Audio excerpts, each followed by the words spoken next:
अब पहले हम क्षर पुरुष यानी इस ब्रह्म की आयु देखते हैं कितनी है।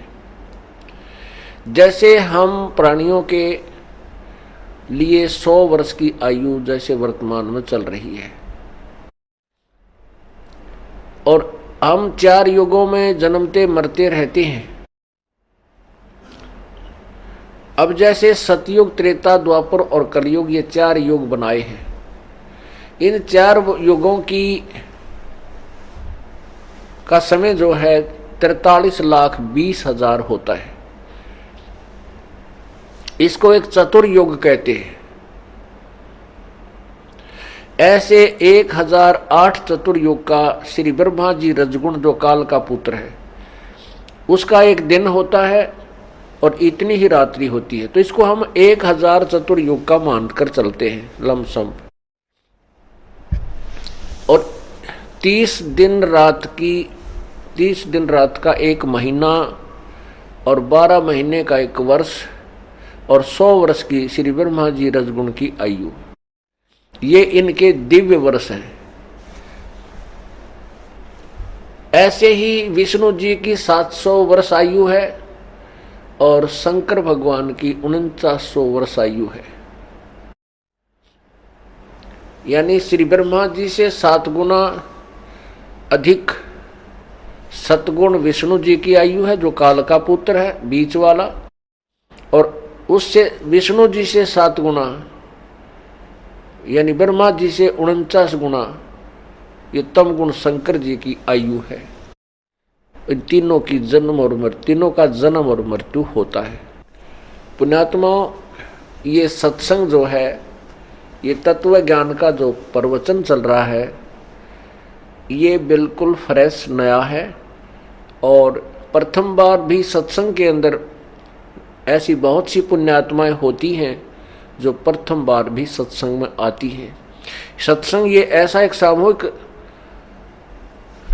जो स्थल है जहाँ पर पुराने भक्त भी आते हैं और बिल्कुल नए भी सत्संग सुनने के लिए आया करते हैं। अब जैसे ये दास कह रहा है कि ब्रह्मा विष्णु महेश नासवान है, और हमने उस अज्ञान के आधार पर पवित्र हिंदू धर्म के पुण्य प्राणियों ने ये एक बहुत वर्षों से ये ज्ञान सुना हुआ है कि ब्रह्मा विष्णु महेश अजरो अमर हैं, इनके कोई माता पिता नहीं है। इस कारण से पहली बार जो आत्मा आती हैं वो संशय में रह जाती हैं कि ना झूठ बोल रहा है ये संत ब्रह्मा विष्णु महेश तो अजरो अमर हमने सुना है, पढ़ा नहीं सुना है। कहाँ से सुना है ब्रह्मा जी और विष्णु जी तथा शिव जी की आयु को, इनके बारे में महिमा को? पुराणों से, क्योंकि पुराणों के अतिरिक्त कहीं पर भी इनके विषय में कोई जानकारी नहीं है। यानी पुराणों से ही हमने ज्ञान ग्रहण किया। और जो वो डिसीजन होते थे ब्राह्मण लोग, हिंदू गुरु, वो ये कहा करते थे कि ऐसा शिव पुराण में लिखा है, ऐसा विष्णु पुराण में लिखा है, ऐसा देवी पुराण में लिखा है, ऐसा ब्रह्म पुराण में लिखा है। तो हम उन अज्ञानियों को और शास्त्रों के ज्ञाता मानकर उनके ऊपर पूर्ण रूप से आश्रित थे, उनकी स्टेटमेंट को फाइनल मान चुके। अब वही शास्त्र हम खुद पढ़ लेंगे, ये कौन सा ज्यादा लंबा चौड़ा काम है। हम अक्षर ज्ञान युक्त हो गए और वही सदग्रंथ उन्हीं के द्वारा अनुवादित हैं। तो इसलिए ये सदग्रंथ रह कर दिखाना आवश्यक हो गया, नहीं तो कच्चा काम रह जाता है। और ये एक ज्ञान यज्ञ चल रहा है। जो पुराने भक्त हैं उनको ज्ञान यज्ञ का फल मिल रहा है और नए भक्तों का दृढ़ विश्वास हो रहा है। अब देखिएगा, ब्रह्मा विष्णु महेश नासवान है अपने ही पवित्र सदग्रंथों में। श्रीमद् देवी भागवत अर्थात देवी पुराण में 3 स्कंद अध्याय नंबर 4 और 5 में, यहां देखिएगा, ये श्रीमद् देवी भागवत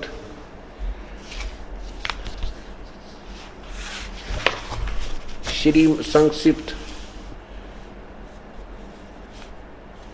श्रीमद् देवी भागवत, सचित्र मोटा टाइप, केवल हिंदी।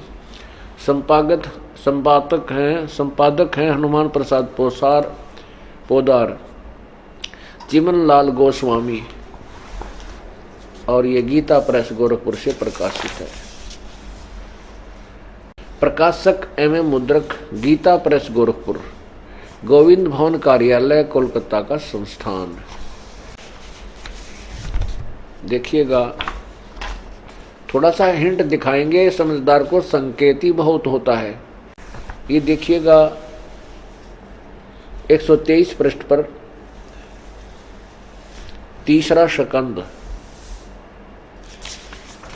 अध्याय नंबर ये 4 और 5 है, क्योंकि ये एंड में लिखा है इनके, इसके ऊपर 4 और 5 अध्याय है।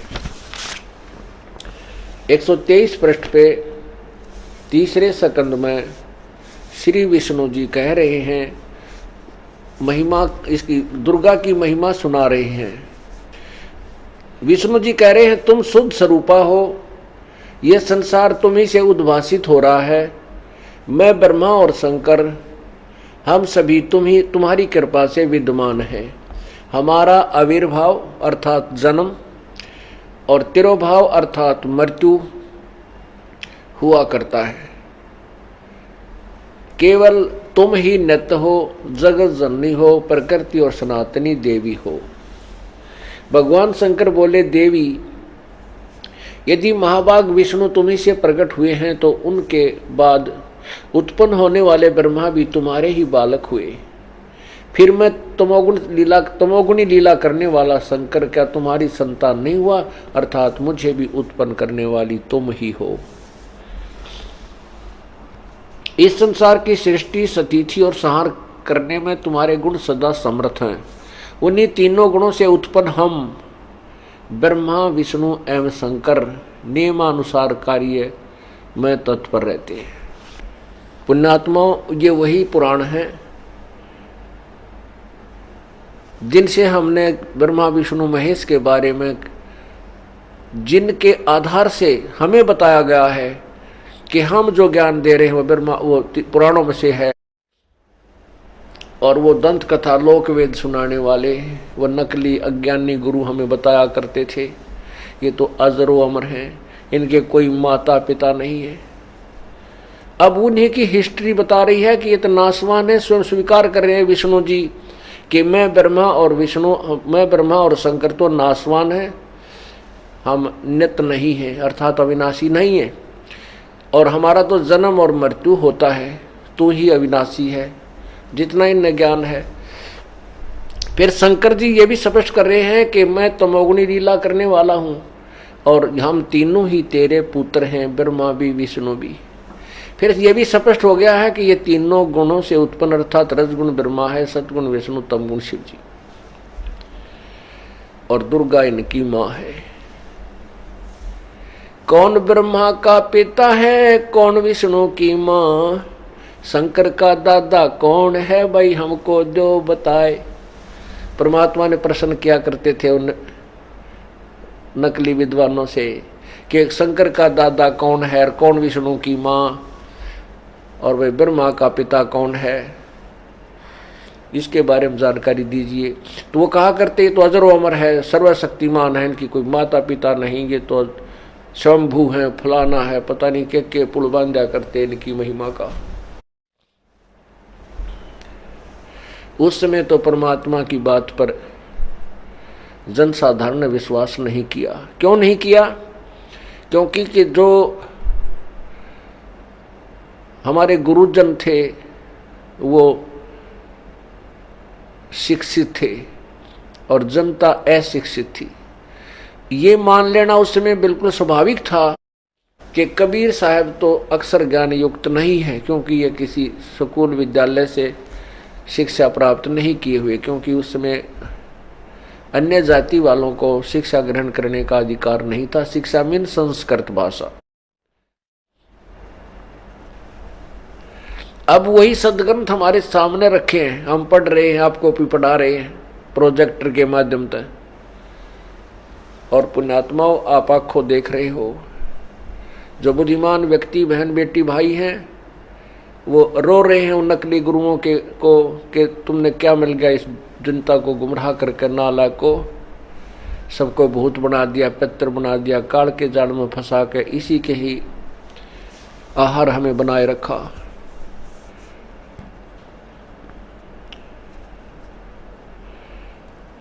अब ये दास जो बता रहा है कि ब्रह्मा विष्णु महेश अविनाशी नहीं है, ये नाशवान है। इनकी आयु आपको बता दी और श्री देवी भागवत पुराण में दिखाई दिया। अब ये पुराणों को दिखाना मेरे लिए इसलिए अनिवार्य हो गया कि परमात्मा की प्यारी आत्माएं अपनी आंखों इस सदग्रंथ को देख करके तुरंत स्वीकार कर लेंगी जो दास बताएगा, और मेरे साथ ये मेरे से विरुद्ध ना होंगे, खसेंगे नहीं तो ये नकली लोग ऐसे दुष्ट टाइप होते हैं, जनता को गुमराह कर देते हैं कि वो तो झूठ बोलता है, ऐसा कहीं नहीं लिखा है, हम रोज पढ़ते हैं। आंखों देखने के बाद इनके चेहरे न्यू हो जाते हैं, न्यू नीचे कर लेते हैं वो नकली लोग, और हमारे बच्चे उनको कहते हैं देख ये गीता महाभारत भागवत और देवी भागवत ये पुराण ये किसके, ये अपने ही तो शास्त्र हैं, इनके अंदर ये सारा कुछ लिखा है। तो वो उपद्रव कराने से बाज आ जाएंगे, नहीं तो पहले परमात्मा के साथ कैसे जुल्म किए थे। और अब भी ये कसर नहीं छोड़ रहे, इस दास के साथ झूठा केस बनाया, सारी जनता को भ्रमित कर दिया, झूठी अफवाह फैलाई, झूठे आरोप लगाए और जेल भिजवा दिया झूठे मुकदमे बनवा के। लेकिन उस परमात्मा आगे के चल लगी नाला, क्योंकि इन्हें तो कर्म बिगाड़ दिए अपने, इन्हें तो अपने भाग बिगाड़ लिए और जनता को भी दोषी बनवा दिया। एक परम संत की निंदा करवा कर जिसके बराबर और कोई भी अपराध नहीं है, इतना और दोषी काल ने बनवा दिया। लेकिन अब इनकी दाल गले को नहीं, ये कितने पांव पीट लियो कर लिए ने जो पापड़ बेलने थे। अब देख परमात्मा के बच्चे और उभर का रहे हैं, 10वें 12वें दिन सत्संग हो रहा है और उमंग उमंग कर और नए नाम लेने वाले भक्त आत्माएं और उभर कर आ रही है, क्योंकि सत्य उसी को कहते हैं जिसका कभी विनाश नहीं किया जा सकता। ये सच्चा ज्ञान है और हम बिल्कुल सच्चे हैं, हम निरपराध हैं। इसलिए बुद्धिमान लोग अब आंखों देखकर सच्चाई को धिक्कार रहे हैं उन नालायकों को जिन्होंने ऐसे शुभ काम में बाधा डाली। अब ये एक पूर्ण रूप से पूरे विश्व में एक ही स्थान है, 2 स्थान जैसे आश्रम क्रोथा में हम करते थे यही समागम, और आज यहाँ बरवाला में चल रहे हैं वर्तमान में। यही पूरे विश्व में एक शास्त्र अनुकूल धर्म है, साधना है, जिसके कारण पूरे विश्व को लाभ होता है।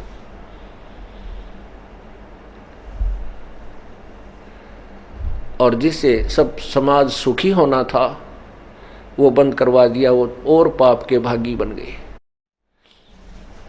फिर भी हम उनसे कोई विरोध नहीं करते, क्योंकि हमें पता है कि वो भ्रमित करके जनता को भ्रमित किया गया उन स्वार्थी लोगों द्वारा, जिनके ज्ञान की पोल खुल रही थी, जिनकी रोजी रोटी की दुकान बंद होने को के चांस हो गए थे, अरीब हो जाएंगे। ये सब नकली दुकानें जो धर्म के आड़ में हैं ये सब बंद हो जाएंगी, ज़्यादा समय नहीं लगेगा। तो उन्होंने ये जुल्म अब भी करा दिया, और पहले तो और ज़्यादा सारी जनता ही अशिक्षित थी, अब तो शिक्षित लोग समझ गए कि इनका षड्यंत्र था संत को बदनाम और इस उनके पोल खोल प्रचार को बंद करवाने का।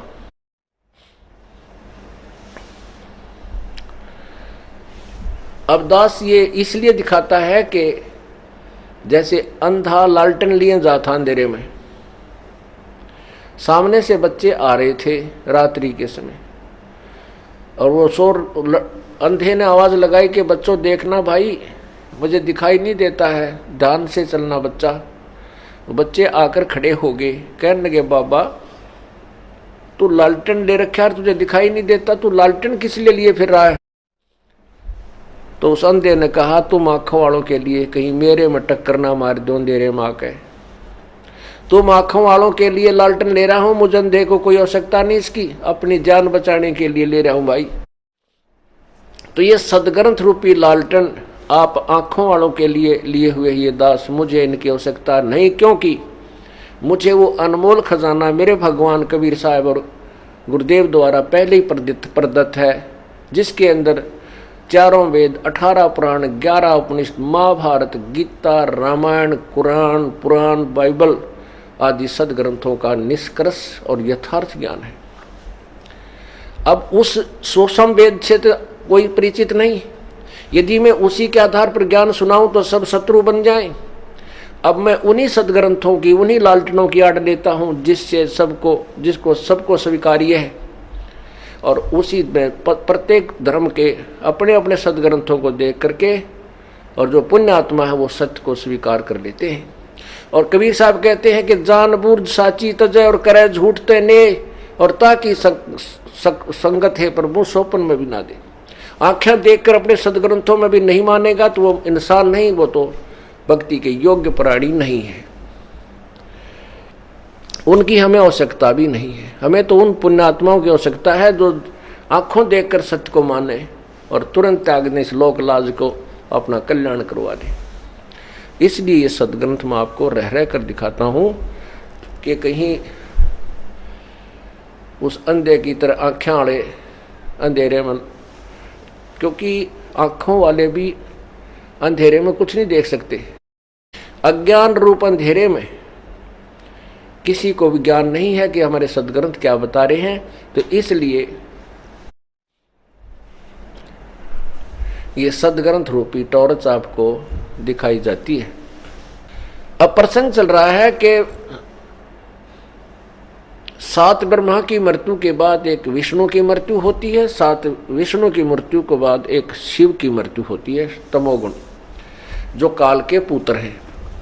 और जब 70,000 बार एक ये काल का पुत्र शिव, तमोगुण शिव मर लेता है, तब एक इस काल की मृत्यु होती है।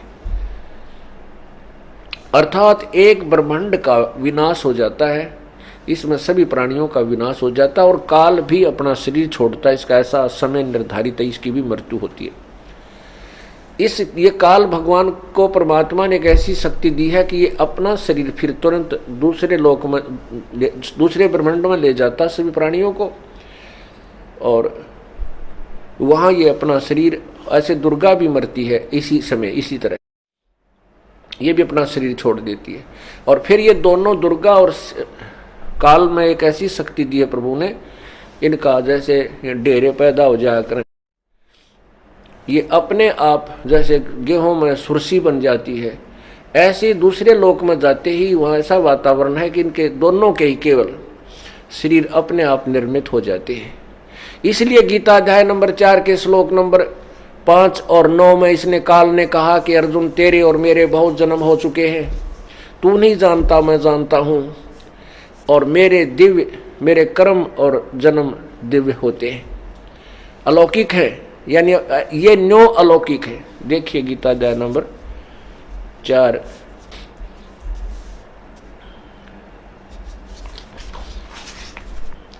श्रीमद् भगवत गीता अध्याय नंबर 4 और श्लोक, ये गीता अध्याय नंबर 4 और श्लोक ये 5 है। यहाँ इसका अनुवाद यहाँ पर किया है। हे अर्जुन, हे प्रणतम अर्जुन, मेरे और तेरे बहुत से जन्म हो चुके हैं, उन सबको तू नहीं जानता मैं जानता हूं। इसे सिद्ध है कि इसका जन्म तो होता है गीता ज्ञानदाता का, इसे सिद्ध है कि गीता ज्ञानदाता का जन्म तो होता है और ये भी नासवान है। आगे 9 में बताता है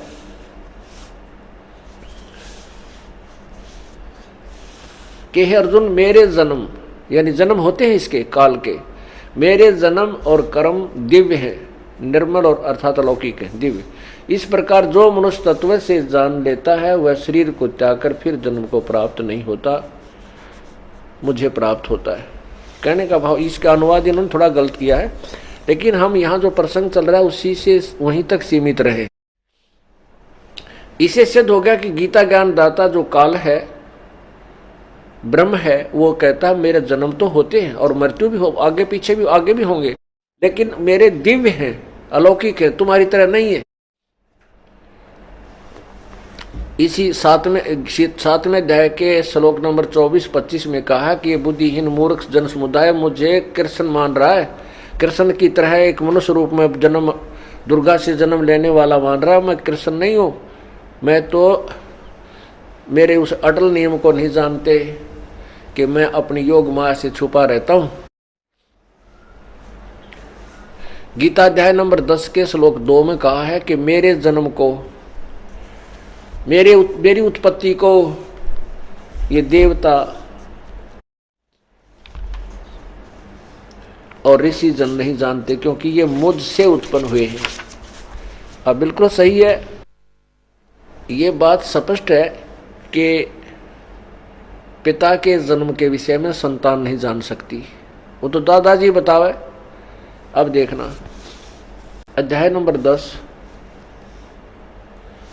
और श्लोक नंबर 2 में, मेरी उत्पत्ति को अर्थात मेरे जन्म को, लीला से प्रकट होने को न देवता लोग जानते हैं न मैं ऋषिजन जानते, क्योंकि मैं सब प्रकार से देवता और महर्षियों का आदि कारण हूं, यानी मेरे से ही जन्म लेते। अब केस क्या सिद्ध हो गया कि ये काल का जन्म मृत्यु तो होता है, लेकिन ये कहता है कि मेरी उत्पत्ति को, मेरे से उत्पन्न हुए मेरे ये देवता ब्रह्मा विष्णु महेश और 33 करोड़ देवता ऋषिजन ये नहीं जानते। उत्पत्ति तो हुई है इसकी, तो उसको कौन बतावेगा? दादा बतावे पिता की उत्पत्ति को। तो दादा कौन है हमारा? कबीर परमात्मा, उसी ने सबकी उत्पत्ति की, उसी से काल और दुर्गा की उत्पत्ति हुई, उसके बाद हम सभी की उत्पत्ति हुई। वो हमारा सबका मालिक है, पिता है। पुण्यात्माओं, मोक्ष प्राप्त करना कोई बड़ी बात नहीं है। सबसे जटिल काम ये था कि हम कौन से मार्ग चलें। जैसे हम जा रहे हैं जंगल में, वन में, और वहाँ 3 रास्ते हो जाते हैं और हम अपनी मर्जी से कोई भी रास्ता चुनकर चल लेते हैं, तो हम किसी रास्ते से जा रहे हैं, आगे कोई टोक देता है कि तुम गलत रास्ते जा रहे हो, कोई कह देता है, तो हम असमंजस में पड़ जाते हैं। तो सबसे पहले हमने ये क्लियर होना चाहिए कि हम जिस मार्ग पर जा रहे हैं वो हमारे घर को जा रहा है। तो वो मैप बताएगा, यानी वो मानचित्र बताएगा। तो मानचित्र में देख करके हम बताएंगे कि देखो आप यहाँ खड़े हो और आपका रास्ता ये नहीं है, आपका घर इस रास्ते पर आता है। तो हमने तुरंत उस रास्ते से वापस हो लेना चाहिए और अपने उस सुमार्ग को प्राप्त कर लेना चाहिए, कुमार्ग को त्याग कर, तभी हम घर पहुंचेंगे। और मैप में देख कर भी नहीं मानता, वो तो अनाड़ी आदमी है, कहता उसने भांग पी रखी है, कोई नशा कर रहा है या बकवादी है, घर जाना नहीं चाहता वो। तो ऐसे जब हमको ये हम निसंशय हो जाएंगे कि हम जो विधि परमात्मा पाने की कर रहे हैं, जो साधना कर रहे हैं, ये ओके है और सब सदग्रंथों प्रमाण है, और यही उन महापुरुषों ने की थी ये साधना जो यहां से मोक्ष प्राप्त कर गए।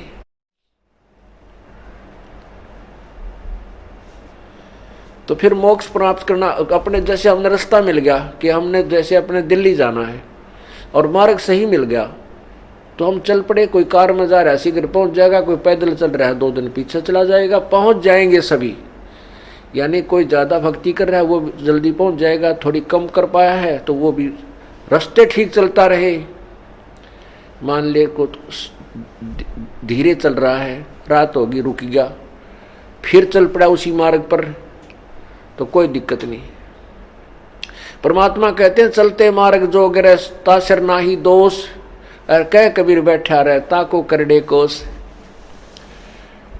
अब जैसे हम आप लोग इस मार्ग पर चलते हुए आ रहे हो और रात्रि होगी, अर्थात तुम एक जन्म में पार नहीं हो तो रात्रि होगी, फिर सुबह फिर उठते फिर चल पड़े।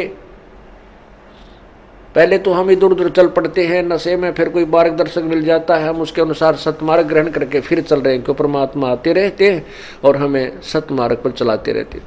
तो वो 1, 2, 3 जन्म में पार हो जाएगा। और वैसे तो परमात्मा कहते हैं ज़्यादा लंबा समय बढ़ाना मूर्खता है, इसी जन्म में अपना स्पीड खींच दे, समझा है तो सिर दर पाओ और बहर नहीं रे ऐसा दाओ। बार बार ये समय नहीं मिला करता मनुष्य जन्म, और ऊपर से ये तत्व ज्ञान की बहुत सारा पर हो रही है। तो कहते हैं समझ गया तो सिर पर पाँव धर ले, सिर पर पाँव रखना, बहुत तेज दौड़ना।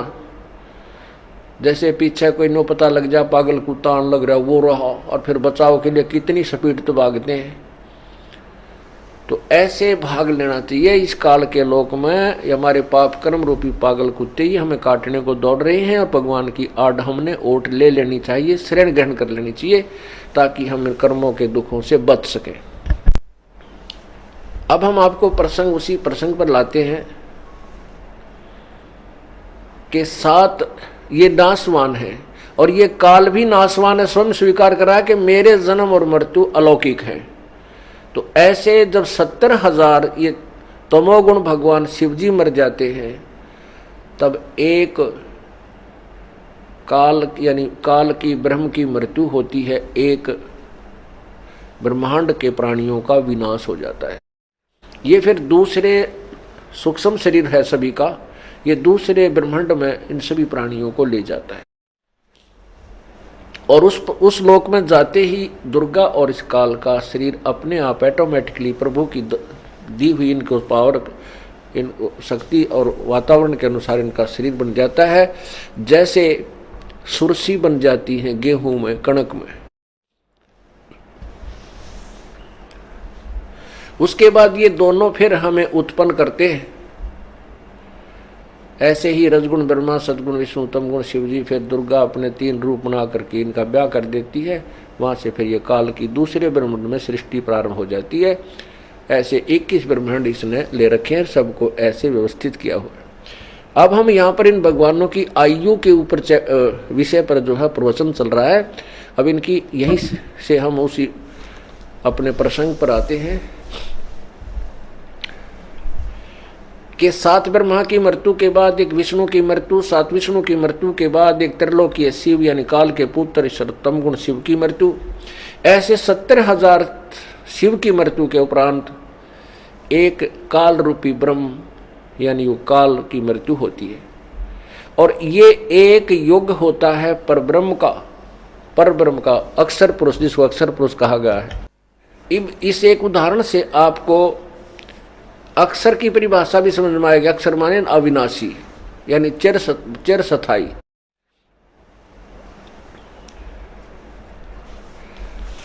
अब ये एक युग हो गया परब्रह्म का, ऐसे 1000 युग का परब्रह्म का दिन यानी अक्षर पुरुष का दिन, और इतनी ही रात्रि, और 30 दिन रात का एक महीना, 12 महीने का एक वर्ष, और 100 वर्ष की उस प्रकार बने हुए 100 वर्ष की आयु परब्रह्म यानी अक्षर पुरुष की। अब इसकी कैलकुलेशन करने लगा हम अपने वर्षों से, तो कोई कैलकुलेशन को नहीं रहे, कोई गिनती नहीं बता सकते हम किस प्रकार बतावा, इसलिए इनको ऐसे बताया जाता है।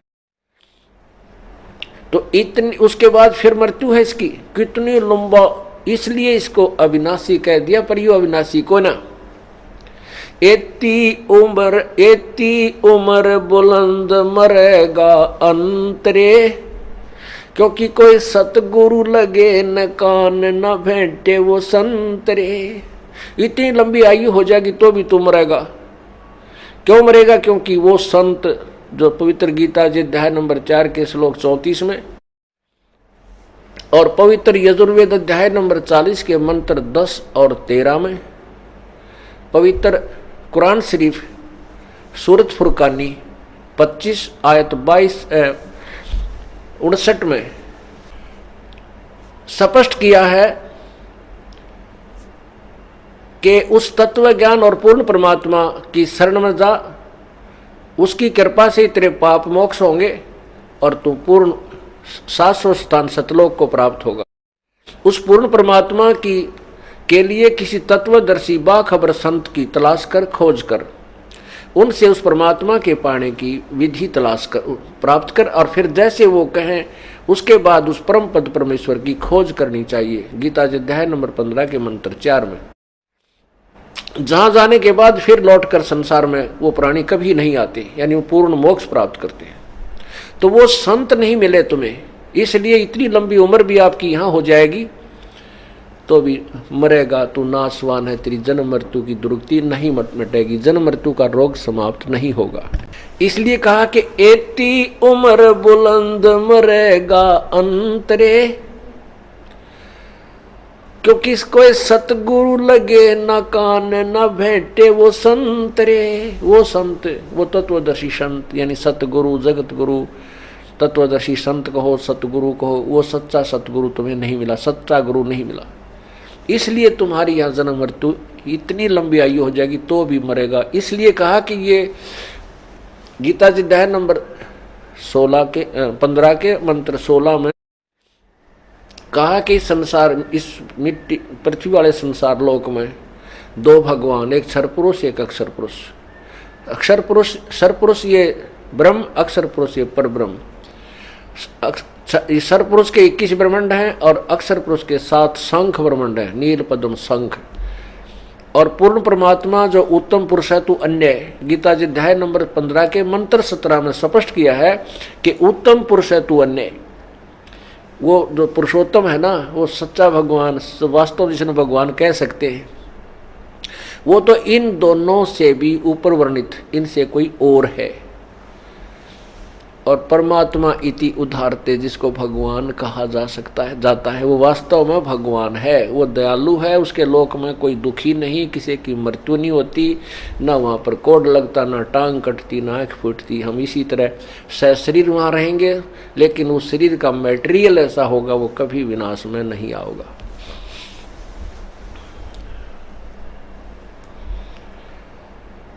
और वही परमात्मा यह लोकत्रयम अविश्य विभर्ति अव्यय ईश्वर है, वो जो तीनों लोकों में प्रवेश करके सबका धारण पोषण करता है, वो है वास्तव में अविनाशी परमात्मा। वो कौन है? गीता जी अध्याय नंबर 7 के मंत्र श्लोक 29 में कहा है कि उस तत्ब्रह्म को और मेरे द्वारा दिए गए इस संकेत के आधार से दो तत्वदर्शी संत की खोज कर लेता है और तत्वदर्शी संत के द्वारा बताए गए उस ज्ञान के आधार पर तत्ब्रह्म को यानी उस परमात्मा को और सारे आध्यात्मिक ज्ञान को, कर्मों को समझ लेता है, फिर वो यहाँ की किसी वस्तु की इच्छा नहीं करता, वो तो जन्म मृत्यु से पीछा छुड़ाना ही चाहता है। गीता जी अध्याय नंबर 8 के श्लोक 1 में अर्जुन ने पूछा, परमात्मा फिर किम तत्ब्रह्म, वो तत्ब्रह्म कौन है, उसके विषय में बताओ, वो भगवान कौन है। गीता ज्ञान दाता ने 8वें अध्याय के 3 मंत्र में कहा कि वो परम अक्षर ब्रह्म है।